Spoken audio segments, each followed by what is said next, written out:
салом алейкум бародарону хуҳарони азиз, имрӯз мегузарем ба хабарҳои рӯз ва оғоз мекунем аз Федератсияи Русия. Шумо тайёр ҳастед? Пас рафтем.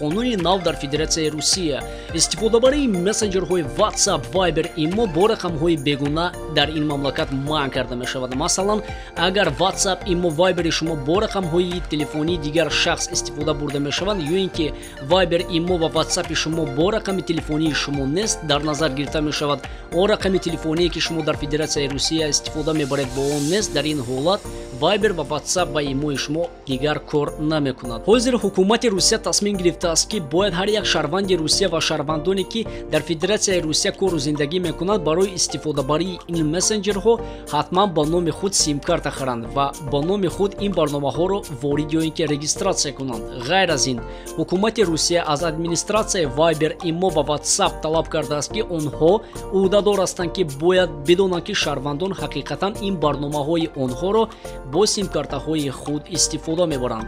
Ин қонун пешбинӣ карда шудааст барои бехатарии мамлакат.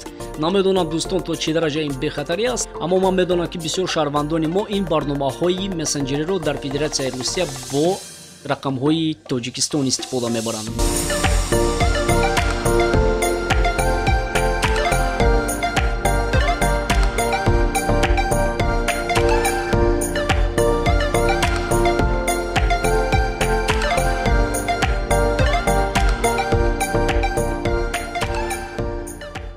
Корманди ҳукуматии Свердловская область Ольга Гладскихро аз кор озод карданд баъд аз он суханони интервюии худ нисбати кӯдакон ва ҷавонон. Шуморо ёдовар мекунем ки 5 ноябр Ольга Гладских дар яке аз интервюҳои худ гуфт ки ҳукумат ба ҷавонон ва кӯдакон ҳеҷ чиз карданро назди онҳо вазифадор нест. Ҳукумат назди кӯдакон ва ҷавонон ҳеҷ чиз кардан назди онҳо вазифадор. Ба худои духтар бесаводи бад будай. Ма узр мепурсам. Бародарону хоҳарони азиз, ман аз ҳамаи шумо узр мепурсам барои чи ки ахборе ки ман нав барои шумо хондам ҳам ҷои гирья дорад ва ҳам ҷои ханда. Ман як бор дигар ин ахборотро барои шумо мехонам, шумо бо диққат гӯш кунед. Корманди ҳукуматии Свердловская область Ольга Гладскихро аз кор озод карданд баъд аз он суханони интервюии худ нисбати кӯдакон ва ҷавонон. Шуморо ёдовар мекунем ки 5 ноябр Ольга Гладских дар яке аз интервюҳои худ гуфт ки ҳукумат ба кӯдакон ва ҷавонон ҳеҷ чиз карданро назди онҳо вазифадор нест. Вазифадор назди кӯдакон волидайни онҳо мебошанд, чунки волидайни ин кӯдакон онҳоро ба дунё оварданд, на ин ки ҳукумат волидайни онҳоро маҷбур кардааст ки ин кӯдаконро ба дунё биёранд. На сегодняшний день получилось так, что в молодежи, в подрастающем поколении складывается почему-то такое понимание о том, что нам государство все должно. Нет, вам государство вообще в принципе ничего не должно, а вам должны ваши родители. Ну, потому что они вас родили. Государство их не просило вас рожать. То есть, если мы будем идти от истока. Бо тафтишоти экономӣ дар Тоҷикистон соли 2018 нархи маҳсулот нисбати дигар мамлакатҳои ҳамсоя қариб 2-5 маротиба боло рафтааст. Чӣ тавр боло рафта истодааст? Мо мебинем нархҳоро дар Тоҷикистон ва муқоиса мекунем бо мамлакатҳои ҳамсоя Ӯзбекистон ва Қирғизистон. Марҳамат бинед.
бо чунин болоравии нархҳо фақат як чӣ гуфтан лозим аст: тоҷирони тоҷик камтар инсоф кунед, илтимос.